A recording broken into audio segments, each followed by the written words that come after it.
And आज के video में हम लोग बात करेंगे, जैसा कि हिंदी का एक गद्य खंड का पार्ट चल रहा है जिसमें 10-10, 15-15 मिनट में हम लोग 50-60 क्वेश्चन कवर कर रहे हैं। तो आप लोग इस वीडियो को स्किप बिल्कुल भी मत कीजिएगा एंड सीरीज़ को फॉलो कीजिएगा। एंड ये हमारा गद्य खंड का लास्ट सीरीज होने वाला है, तो आप लोग इस वीडियो को भी ज़्यादा से ज़्यादा लाइक एंड शेयर कर दीजिएगा।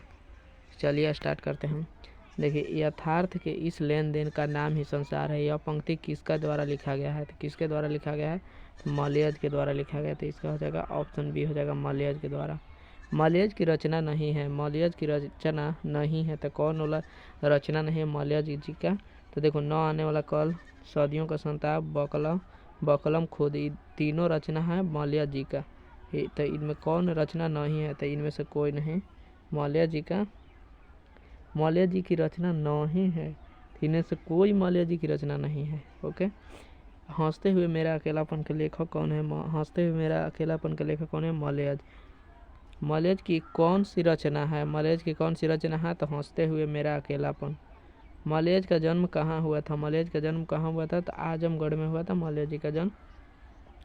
मलयज जी ने किस मंत्रालय में नौकरी की? मलयज ने किस मंत्रालय में नौकरी किए थे? कृषि मंत्रालय में मलयज जी नौकरी किए थे। मलयज के पिताजी का क्या नाम था? तो त्रिलोकीनाथ वर्मा नाम था मलयज के पिताजी का। मलयज के अनुसार किस कर्म के बिना मानवता अधूरी है?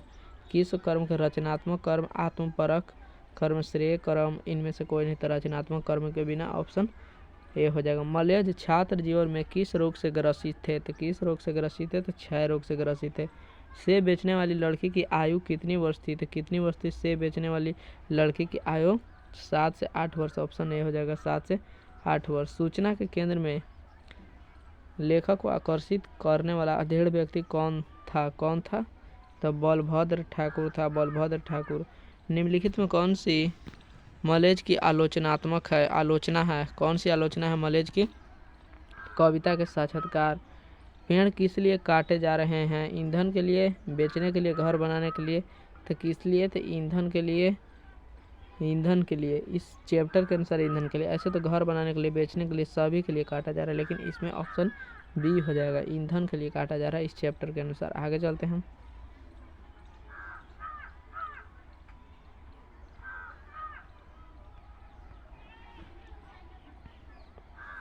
मलयज की कौन सी रचना मलयज की है? कौन सी रचना मलयज की है? तो जख्म पर धूल मलयज की रचना है। मलयज ने जख्म पर धूल नामक कविता कब लिखी? तो कब लिखे थे? 1971 ईस्वी में मलयज ने कविता। मलयज की माँ का नाम क्या था? मलयज की माँ का नाम क्या था? तो प्रभावती देवी मलयज का माँ का नाम था प्रभावती देवी। मलयज ने एमए किस विश्वविद्यालय से किए? तो मलयज ने एमए किस विश्वविद्यालय से किए? इलाहाबाद विश्वविद्यालय।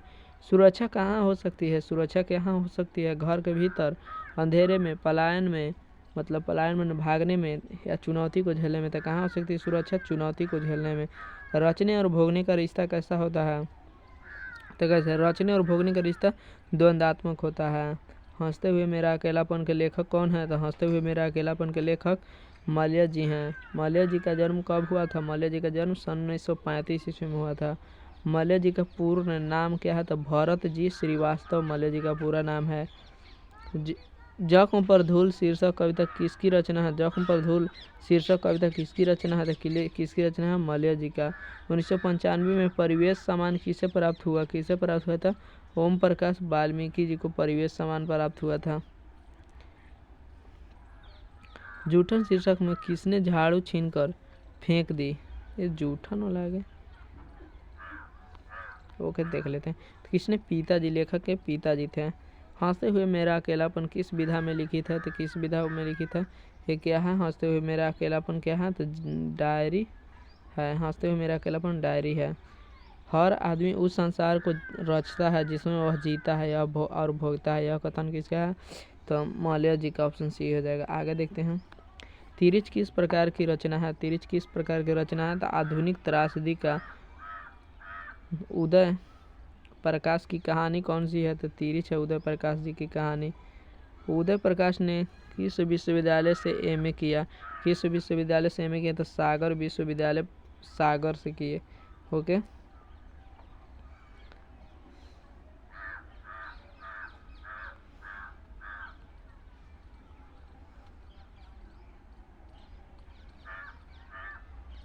उदय प्रकाश ने किस पत्रिका के संपादन विभाग में काम किए थे? किस पत्रिका के तो संपादक विभाग में काम किए?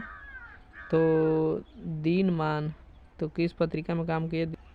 आगे चलते हैं। उदय प्रकाश जी ने किस अंग्रेजी पत्रिका का संपादन किया? तो किस अंग्रेजी पत्रिका का संपादन किया उदय प्रकाश? तो एमिनेंस। उदय प्रकाश जी ने किस पत्रिका के सहायक संपादक थे? तो किस पत्रिका के सहायक संपादक थे? तो संडे मेल, नई दिल्ली से जो प्रकाशित होती थी। लेखक को किसने बताया कि तिरिच में काले नाग से 100 गुना ज़्यादा जहर होता है? तो किसने बताया था? थानू ने बताया था। थानू ने बताया था। ऑप्शन ए हो जाएगा। उदय प्रकाश के अनुसार दशहरे के दिन किस चिड़िया जरूर दिखाई देना चाहिए?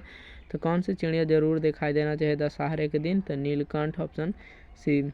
लेखक को किसने 300 के 3 नोट दिए थे? तो किसने 300 के 3 नोट दिए थे? तो डॉक्टर पंत ने। लेखक के दुःस्वप्न के सबसे खतरनाक पात्र कौन थे? सांप और बिच्छू, शेर और तिरिच, हाथी और तिरिच और बाघ। तो कौन से? हाथी और तिरिच। लेखक के सपनों में क्या करने की आदत थी? बोलने और सीखने की। ऑप्शन डी हो जाएगा। लेखक के पिताजी ट्रैक्टर से कहाँ उतरे थे? ट्रैक्टर से लेखक के पिताजी?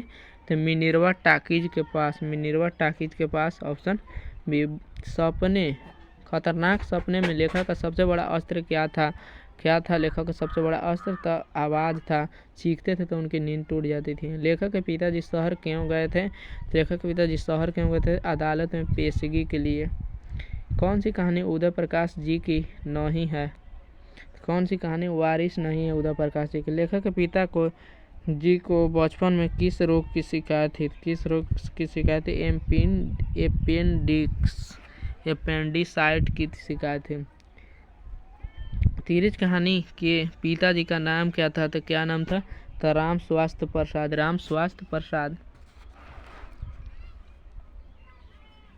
आगे चलते हैं। तिरिच शीर्षक पाठ में लेखक के पिताजी कितने साल के हैं? तो 55 साल के हैं। तिरिच शीर्षक में 55 साल के। पंडित रामावतार क्या थे? तो पंडित रामावतार ज्योतिष और वैद्य थे। पंडित रामावतार। तिरिच कहानी के कहानीकार कौन है? तो उदय प्रकाश हैं। आगे चलते हैं।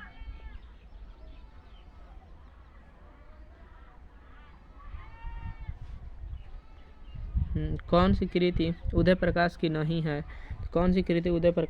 है? टूटा हुआ फूल। Option C. तिरिच कैसी कहानी है? प्रतीकात्मकता है। पिताजी की मृत्यु कैसे हुई थी? तो मानसिक सदमे और अधिक रक्तस्राव के कारण। उदय प्रकाश का जन्म कब हुआ था? 1 जनवरी 1952 को उदय प्रकाश का जन्म हुआ था। कौन सी कृति उदय प्रकाश की है? तो दरियाई घोड़ा उदय प्रकाश की कृति है। तिरिच के लेखक कौन है? उदय प्रकाश है। तिरिच क्या होता है?